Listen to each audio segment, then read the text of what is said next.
తూర్పుగోదావరి జిల్లా దేవరపల్లి మండలం యాదవోలు గ్రామంలో దారుణం చోటు చేసుకుంది. 5 ఏళ్ల మైనర్ బాలికపై 70 ఏళ్ల వృద్ధుడు అత్యాచారానికి పాల్పడినట్లు ఆరోపణలు వచ్చాయి. గోపాల్పురం మండలం గోపవరం గ్రామానికి చెందిన నేకూరి ఎలీసా అనే వ్యక్తి పొగాకు బ్యారెన్ క్యూరింగ్ పనుల నిమిత్తం ఇటీవల యాదవోలుకు వచ్చినట్లు సమాచారం. బాలికపై అనుచితంగా ప్రవర్తిస్తున్నాడని గమనించిన స్థానికులు అతన్ని పట్టుకొని దేహశుద్ధి చేసి పోలీసులకు అప్పగించారు. సమాచారం అందుకున్న దేవరపల్లి పోలీసులు ఘటనా స్థలానికి చేరుకొని నిందితుడిని అదుపులోకి తీసుకొని స్టేషన్కు తరలించారు. బాధిత బాలికను వైద్య పరీక్షల కోసం గోపాల్పురం ప్రభుత్వ ఆసుపత్రికి తరలించారు. ఈ ఘటనపై కేసు నమోదు చేసి పోలీసులు దర్యాప్తు చేపట్టారు. జోగులాంబ గద్వాల జిల్లా ఐజా పట్టణ పరిధిలో అగ్ని ప్రమాదం సంభవించింది. పరమేశ్వర ఇండస్ట్రీస్ డిప్ ఇరిగేషన్ ఫ్యాక్టరీలో అకస్మాత్తుగా కరెంట్ షార్ట్ సర్క్యూట్ కారణంగా భారీ ఎత్తున మంటలు చెలరేగాయి. ఈ ప్రమాదంలో ఫ్యాక్టరీలో నిల్వ ఉంచిన ప్లాస్టిక్ డ్రిప్ పైపులు, ముడి సరుకు యంత్రాలు మంటలు పూర్తిగా చిక్కుకొని దహనమయ్యాయి. మంటలు వేగంగా వ్యాపించడంతో సమీప ప్రాంతాలు భయాందోళన నెలకొన్నాయి. సమాచారం అందుకున్న వెంటనే అగ్నిమాపక సిబ్బంది ఘటనా స్థలానికి చేరుకొని మంటలను అదుపులోకి తీసుకొచ్చారు. అయితే ఫ్యాక్టరీ యాజమాన్యానికి కోట్ల రూపాయల ఆస్తి నష్టం జరిగినట్లు తెలుస్తుంది. తిరుమల వెంకటేశ్వర స్వామి దర్శనమైన ప్రసాదమైన సెంటిమెంట్ అని హోంమంత్రి అనిత అన్నారు. వైసీపీ నాయకులకు దేవుడంటే భయం, భక్తి లేదని విమర్శించారు. అనకాపల్లి జిల్లాలో ఉపమాక శ్రీ వెంకటేశ్వర స్వామి వారిని మంత్రి అనిత దర్శించుకున్నారు. ఆలయ మర్యాదలతో అధికారులు స్వాగతం పలికారు. ఫిబ్రవరి 27న స్వామివారి వార్షిక కళ్యాణం నేపథ్యంలో ఆలయ ప్రాంగణంలో సమీక్షా సమావేశం నిర్వహించారు. సమీక్ష తర్వాత ఉపమాక శ్రీ వెంకటేశ్వర స్వామి వార్షిక కళ్యాణ నేపథ్యంలో ఏర్పాట్లను మంత్రి అనిత పరిశీలించారు. వైఎస్ఆర్సీపీ నాయకుల పరిస్థితి, దేవుడంటే భయం లేదు, దేవుడంటే భక్తి లేదు, నమ్మకం లేదు, గౌరవం లేదు. ఏదైనా ఒక మనిషి మీద కానీ దేవుడి మీద కానీ భక్తి అయినా ఉండాలి, గౌరవం అయినా ఉండాలి, భయం అయినా ఉండాలి. ఆ మూడు కూడా లేకుండా ఈరోజు వాళ్ళు చేస్తున్న ప్రతి పని కూడా చూస్తూ ఉంటే హైందత్వాన్ని కించపరచడం వాళ్ళ ధ్యేయమా, లేకపోతే ఆ దేవదేవుని అవమానించడం వాళ్ళ ధ్యేయమా, లేకపోతే ఏమనుకుంటున్నారు వాళ్ళు అసలు? ఈ విషయం నిజంగా నిన్న కౌన్సిల్లో నేనున్నాను. నిన్న కూడా కౌన్సిల్లో నేను ప్రత్యక్షంగా చూశాను.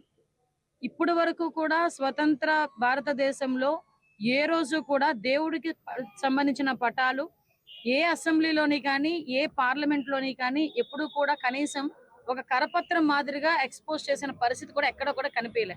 తిరుపతి లడ్డూలోని కల్తీ నెయ్యి వాడేరు, కల్తీ జరిగింది తిరుపతి లడ్డూలోని అని ఆ రోజు ఎన్డీడీబీ రిపోర్ట్ని బేస్ చేసుకొని ఒక సిట్ ఏర్పాటు చేస్తే వీళ్ళే వెళ్ళి సుప్రీంకోర్టు వరకు వెళ్తే సుప్రీంకోర్టు తిరిగి సిబిఐతోని సిట్ని ఏర్పాటు చేసుకొని ఒక స్పెషల్ సిట్ని ఏర్పాటు చేసుకొని దానికి సంబంధించిన ఛార్జ్ షీట్ బయటకు వస్తే ఆ ఛార్జ్ షీట్తో పాటు సిట్కి సంబంధించిన ఒక రిపోర్ట్ కూడా గవర్నమెంట్కి సబ్మిట్ చేస్తే ఆ రిపోర్ట్లో కూడా అడల్ట్రేషన్ అనేది అంటే కల్తీ అనేది జరిగింది, అందులో అసలు నెయ్యే లేదు అనేది చాలా క్లియర్ కట్గా చెప్పారు. ఎలా జరిగింది ఏంటి అనేది కూడా చాలా కూలంకషంగా చాలా క్లియర్గా ఉంది. వాళ్ళ హయాంలో వైవి సుబ్బారెడ్డి గారు కూడా సాక్షాత్తు మొన్న కూడా రీసెంట్ గా తిరుపతి లడ్డూలో కల్తీ జరిగింది అని చెప్పి ఆయన కూడా ఒప్పుకున్నారు. అదేవిధంగా ఎన్డీటీబీ రిపోర్ట్. నంద్యాల జిల్లా ఆలగడ్డ నియోజకవర్గ ఎమ్మెల్యే బోమా అఖిలప్రియ అసెంబ్లీలో వ్యవహరిస్తున్న తీరుపై వైసీపీ రాష్ట్ర కార్యదర్శి బోమా కిషోర్ రెడ్డి తీవ్ర ఆగ్రహం వ్యక్తం చేశారు. ప్రజలు ఎంతో నమ్మకంతో గెలిపిస్తే అఖిలప్రియ మాత్రం రైతుల సమస్యలను పక్కన పెట్టి వ్యక్తిగత ప్రయోజనాలకే ప్రాధాన్యత ఇస్తున్నారని మండిపడ్డారు. నియోజకవర్గంలో సాగునీటి ఎద్దడి, గిట్టుబాటు ధర లేక రైతులు అల్లాడుతుంటే వారి గొంతుకగా అసెంబ్లీలో పోరాడాల్సింది పోయి రాజకీయ బురద జల్లడమే పనిగా పెట్టుకున్నారని విమర్శించారు. ఇప్పటికైనా అబద్ధపు ప్రచారాలు మానుకొని క్షేత్రస్థాయి వాస్తవాలను ప్రభుత్వం దృష్టికి తీసుకెళ్లాలని, లేని పక్షంలో ప్రజలే తగిన బుద్ధి చెబుతారని కిషోర్ రెడ్డి హెచ్చరించారు. మన రాష్ట్రంలో అసెంబ్లీ మొదలై ఈరోజు ఏ నాయకురాలు కానీ ఏ నాయకుడు కానీ కర్నూలు జిల్లాలో కానీ నంద్యాల జిల్లాలో కానీ రైతుల గురించి మాట్లాడే పరిస్థితి లేదు. మన ఎమ్మెల్యే అఖిలప్రియకి మైక్ వచ్చినప్పటి నుండి చూస్తున్నాం, ఏదో రైతుల గురించి మాట్లాడుతుందా అని చెప్పి చూస్తున్నాం. కానీ ఇంతవరకు కూడా రైతుల ఊసేలేదు. అసెంబ్లీ వచ్చింది, పైన ఎవరైనా ఉంటే వాళ్ళని కలిసి కొనుగోలు కేంద్రాలు ఏర్పాటు చేయాలి, లొకేషన్ కానీ దాంట్లో కలిసి చూస్తే ఏమైనా జరుగుతాయి అనుకుంటే ఎక్కడా ఊసేలేదు. పోతున్నారు అహోబిలం బ్రహ్మోత్సవాలు జరుగుతుంది. మా అహోబిలం బ్రహ్మోత్సవాలకి నువ్వు పిలవకపోయినా దేవుడే వాళ్ళని పిలిపించి రప్పించుకోగలుగుతాడు. నిన్ను ఎన్నుకునే రైతులు నువ్వు తప్ప ఎవరు కాపాడలేరు.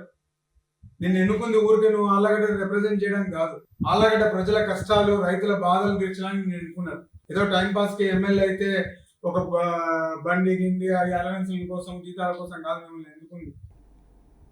వాళ్ళ కష్టాలు తీరుస్తామని చెప్పి నేను ఎన్నుకున్నారు. నంద్యాల జిల్లా డోర్ను పట్టణంలో ఘోర రోడ్డు ప్రమాదం చోటు చేసుకుంది. కట్టెల లోడ్తో వెళ్తున్న ట్రాక్టర్ ఎదురుగా వస్తున్న ద్విచక్ర వాహనాన్ని బలంగా ఢీకొట్టడంతో ఆలంకొండ గ్రామానికి చెందిన మునిరంగడ్ అనే వ్యక్తి అక్కడికక్కడే మరణించాడు.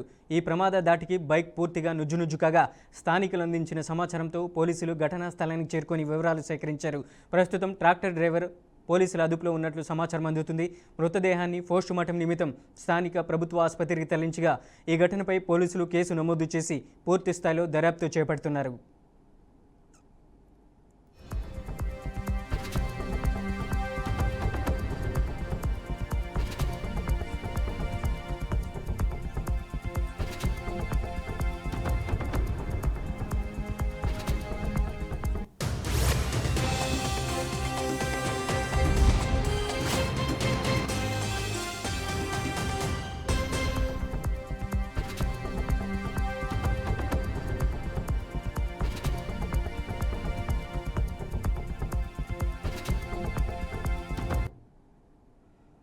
విజయవాడ సింగ్ నగర్లోని నార్త్ తహసీల్దార్ కార్యాలయంలో ఏసీబీ అధికారులు మెరుపు దాడులు నిర్వహించారు. ఫ్యామిలీ మెంబర్ సర్టిఫికేట్ మంజూరు కోసం ఉప్పాడ సాయి అనే వ్యక్తి నుంచి 15,000 డిమాండ్ చేసిన డిప్యూటీ తహసీల్దార్ సిహెచ్ అప్పారావు చివరకు 12,000 తీసుకుంటూ ఉండగా రెడ్ హ్యాండెడ్గా పట్టుబడ్డాడు. బాధితుడి ఫిర్యాదు మేరకు రంగంలోకి దిగిన ఏసీబీ డీఎస్పీ సుబ్బారావు బృందం రసాయన పరీక్షలు నిర్వహించి అప్పారావుపై వివిధ సెక్షన్ల కింద కేసు నమోదు చేశారు. ప్రభుత్వ కార్యాలయాలు ఎవరైనా లంచం డిమాండ్ చేస్తే వెంటనే 1064 టోల్ ఫ్రీ నెంబర్కు ఫిర్యాదు చేయాలని ప్రజలకు విజ్ఞప్తి చేశారు. మా ఏసీబీ ఆఫీస్కి కంప్లైంట్ వచ్చింది. ఉప్పాడ సాయి అని అతను తండ్రియాలో అప్లై రాము గారు అని చెప్పి ఆయన ఫ్యామిలీ మెంబర్ సర్టిఫికేట్కి అప్లై చేశారు. అతను అలా ఉంది. తర్వాత ప్రాసెస్ అయ్యి 20వ తారీఖు మన 5వ తారీఖు వచ్చింది. అన్ని ఫోటోలు అన్నీ కూడా ఇచ్చారు. కానీ ఇచ్చిన తర్వాత అడిగితే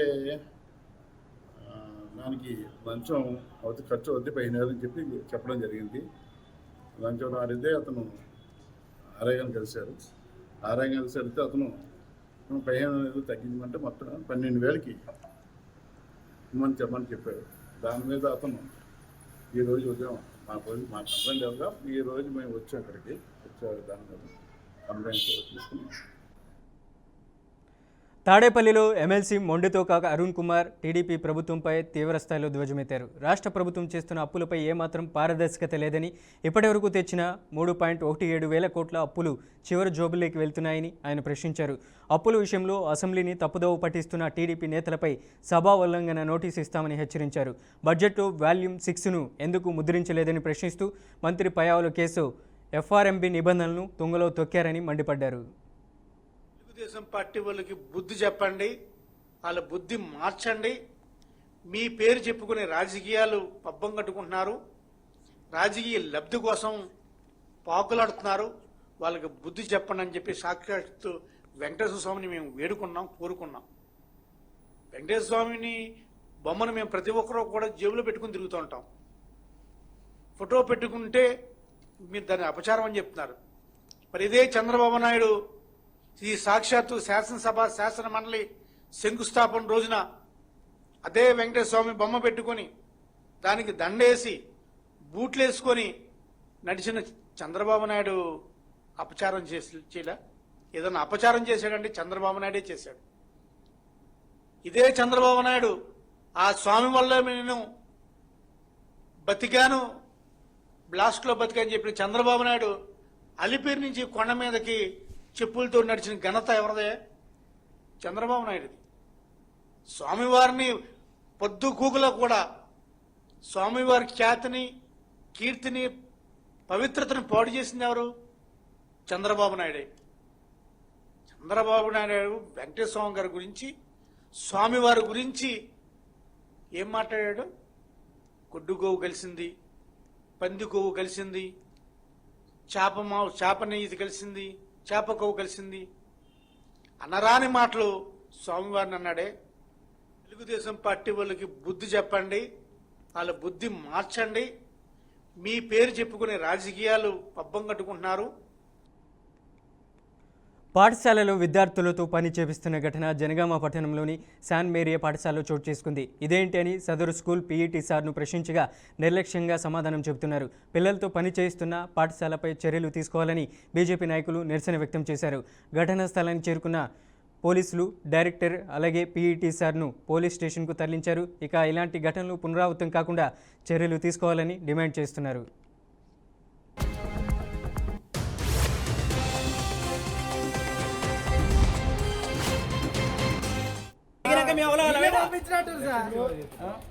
బ్లడ్ టెస్ట్ చేయించాలి.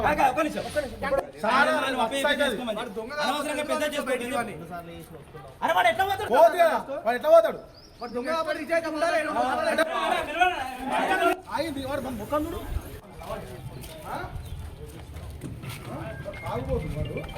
శాన్ మారియా హాస్టల్లో చదువుతున్నటువంటి విద్యార్థులను ఈ పీటీ సారు ఈ యాన్యువల్ డే ఉందని చెప్పి చిన్నపిల్లలతోటి ముగ్గు వేయించడం జరుగుతుంది. అక్కడ నేను చూసిన వెంటనే ఈ అబ్బాయిలతో ఎందుకు పని చేస్తున్నాం అంటే వాడు తాగి ఇష్టం వచ్చినట్టుగా మాట్లాడుతుండు.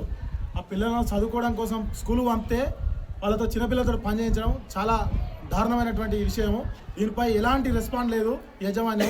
వెంటనే ఈ స్కూల్పై చర్యలు తీసుకోవాలని బయట స్కూల్ బయట యాన్యువల్ డే ఉందని శాన్ మారియా స్కూల్ అవతల చుట్టుపక్కల మొత్తం ముగ్గు వేయించిండు. ప్లస్ ప్లేకార్డులతోటి పార్కింగ్ అని చెప్పి ఇంకోటి వెహికల్స్ ఇక్కడ పార్కింగ్ చేయాలని చెప్పి ఆ ప్లేకార్డులు పెట్టించుకుంటా ఎర్రటి ఎండల పిల్లలతోటి పనిచేయించి చాలా ఇబ్బంది పెడుతున్నా. ఆ పిల్లల్ని అడిగితే అన్న మేము డైలీ లేబర్ అని, పిల్లలను కూడా డైలీ లేబర్ అని చెప్పే విధంగా ఆ పీటీ వాళ్ళని భయభ్రాంతులకు గురి చేస్తుంది.